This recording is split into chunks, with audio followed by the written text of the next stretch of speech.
Welcome to Uncommonly More with Stacey Harris. I am Stacey. I'm the host of this show and the CEO of podcast production agency Uncommonly More. My team and I work with podcasters just like you to shift shows from frustrating time sucks to productive members of sales teams with professional, strategic podcast production.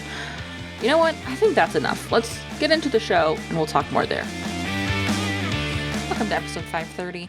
I want to talk about getting more sales from your podcast today because more and more, I'm having conversations with podcasters who love their show, but aren't sure it's working. And in most cases, it's not a matter of they're not sure if it's working or not. It's not working. And when you listen to these episodes or you break them down, what happens is they're not actually doing this one thing. And, we titled this episode sort of grandiosely, like the absolute easiest way. And the fact of the matter is, it's also the most skipped. So many people are skipping this step. Or, and we're going to talk about this in a minute, pretending to do this step, but they're not actually. Before we hop into the episode, though, I want to talk about something. It is June 1st, which means a new month, which means our new calendar slate kind of opens. And we have space this month to take on 4 new production clients. And we would love for one of them to be you. And so if you are feeling like now is the time, let's chat. If you're not sure if now is the time, by the way, make sure you're on the email list at uncommonlymore.com. Or if you just want to reach out to hello@uncommonlymore.com and ask to be on the list, the team will get you on that list. Because we're going to have some really cool stuff coming out exclusively for the list this month around how to make this decision. So head over there if you're feeling like the time is now.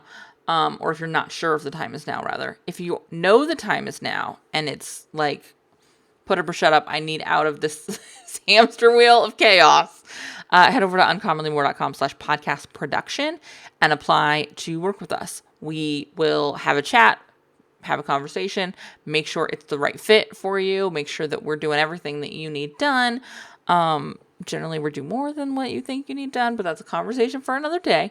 But all of the details are there, and I would love to see you on my calendar for June. Just as a quick heads up, July 1st, the prices are increasing. I'd like you to make this choice based more on timing than pricing, but I want you to make you aware. We are raising that price in July, and we have 4 spots. That's it to sign on and work with us for this month. So if you are ready, you've got an existing show, you're ready to hand over production, let's chat. With all of that said, I want to dig in to sort of a really foundational way. And it's something that most people skip. Honestly, I sit down with a lot of podcasters. I listen to a lot of podcasts. I've had this conversation with a lot of podcasters. I've had to have this conversation with myself. Like, well, we're not getting results. Sales are not coming in from the podcast right now. Why? And almost always it comes down to I'm not actually selling on the podcast. I think it's really super magically simple to get sucked into providing value. And if you just provide enough value, then the people receiving that value will go, oh my goodness, this is so good. Let me send this person money. And I don't know what part of our little brains harness this. I will take at least a little bit of responsibility in the sense that we talk a lot about value-driven content and providing value in the building of know-like trust and all of those things. But real talk, the value at some point has to stop. And I'll also say there is an incredible value we're not talking about in making the offer. Giving them the call to action that now is the time to work with you, to get on the email list, to buy your program, to purchase your widget, to hike Everest. I don't know, whatever the thing is you're telling them to do or you want them to do. But sometimes the greatest gift we can give them is giving them the next step. Because ultimately, in how many places do you really have the capacity to just consume more info? And I'm pausing here because I want you to really think about it. Where in your life, in the needs of things you get done, do you need exclusively, solely, only more information? Probably not a ton. And in fact, knowing that people are listening to you generally because they think you might be someone who has a solution to their problem. When you're in that situation, when you're listening to this show and you think, hey, Stace, she might have a solution to my problem. If I only ever just talk to you on the podcast about ideas and theories, you would make progress. Things could happen. You could stay in action, do massive things, and you could get results. And I love you, but they will never be the same results as somebody who goes, here, Stacy, do this. They just won't. Because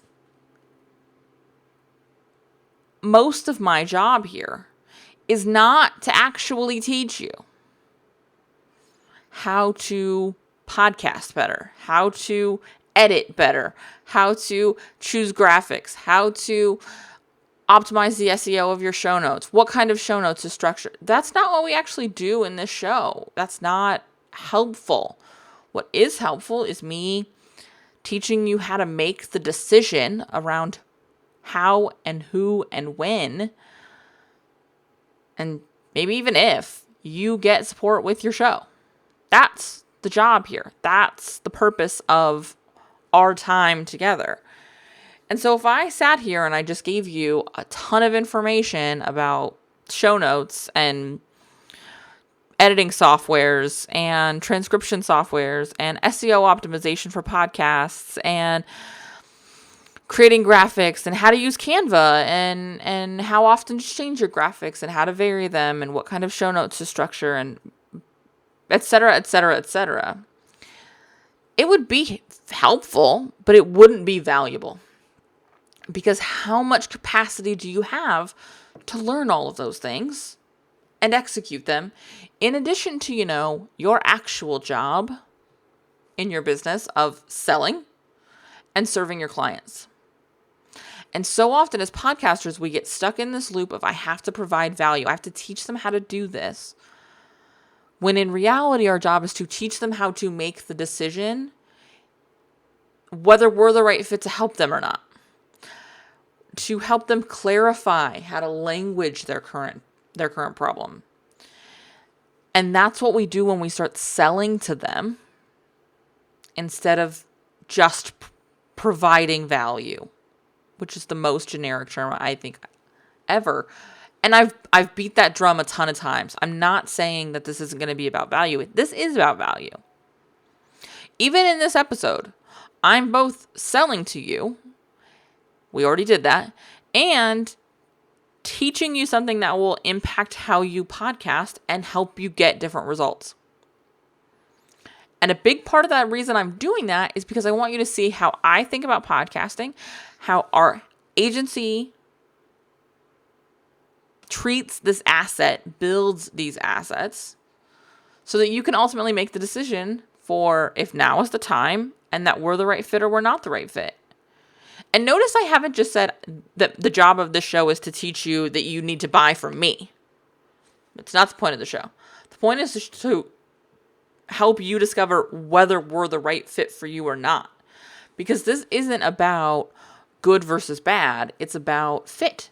And the reason there are lots of options is because there are lots of needs that have to be fit. When you look at your show right now, over the last 6 months of episodes, how many of them were about teaching your audience to do something, teaching your audience to do maybe what you offer, and instead,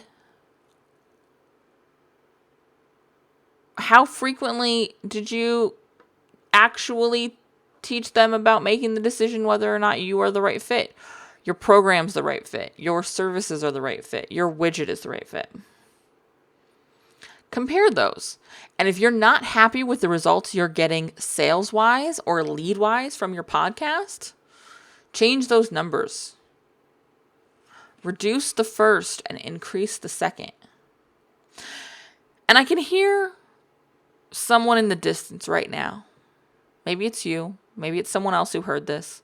And they're screaming, but Stacy, I have an outro on every episode. And I sell in that outro every day. Every episode. And to you, I say, really? ...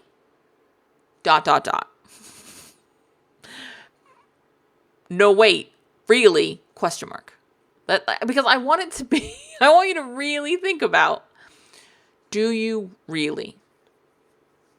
Do you, outside of a 30-second outro at the tail end of your episode that's got music behind it and is just part of your outro? Because that's not selling. That's providing a call to action. But how many of you people get to the end of the episode?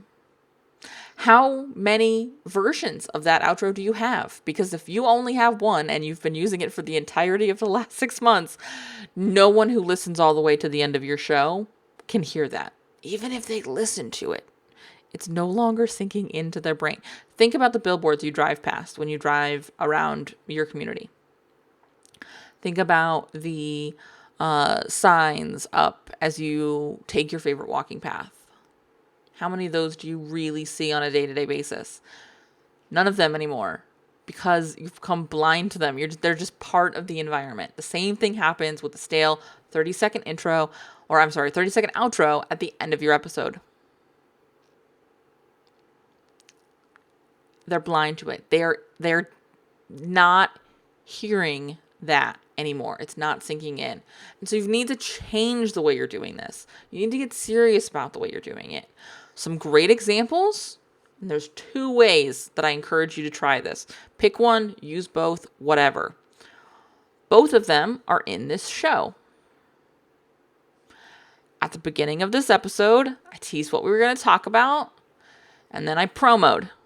I gave you a call to action with a very specific next step. In fact, I technically gave you 2 promos in there, which is also not a great idea, but it works for right now because it's what we're doing because of where we're at this month. But notice I didn't wait till the end of the episode. I told you what we were going to talk about, told you a little bit about what's going on, and then moved into the episode. And here's the second thing we've done this episode.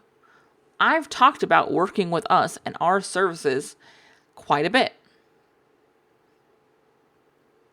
Now, if I did it well, which I'm hoping I did, it didn't feel like you were being hard sold the entire episode about services. But you're real aware of what we do right now, aren't you? You're very clear on what the next step would be if you were ready. Maybe you are. And you head over and you book it and we're talking right now. Who knows? But all through the episode, it was in there. And if you listen to past episodes of this show, you'll hear that a lot. Where I integrate offers and your next steps into the conversation. And that's what I really want to encourage you to do too. And I think it's easy to say, oh, well, Stacy, that's easy because the thing you're talking about is the thing you sell. Well, first of all, the thing you talk about should also be the thing you sell. First of all. Second of all, there are tons of shows that do this really, really well. Tara Newman at the Bold Leadership Revolution has a podcast called The Bold Money Revolution. In that, she most frequently sells a program she has called the Bold Profit Academy. And she talks about that community in the course of the podcast.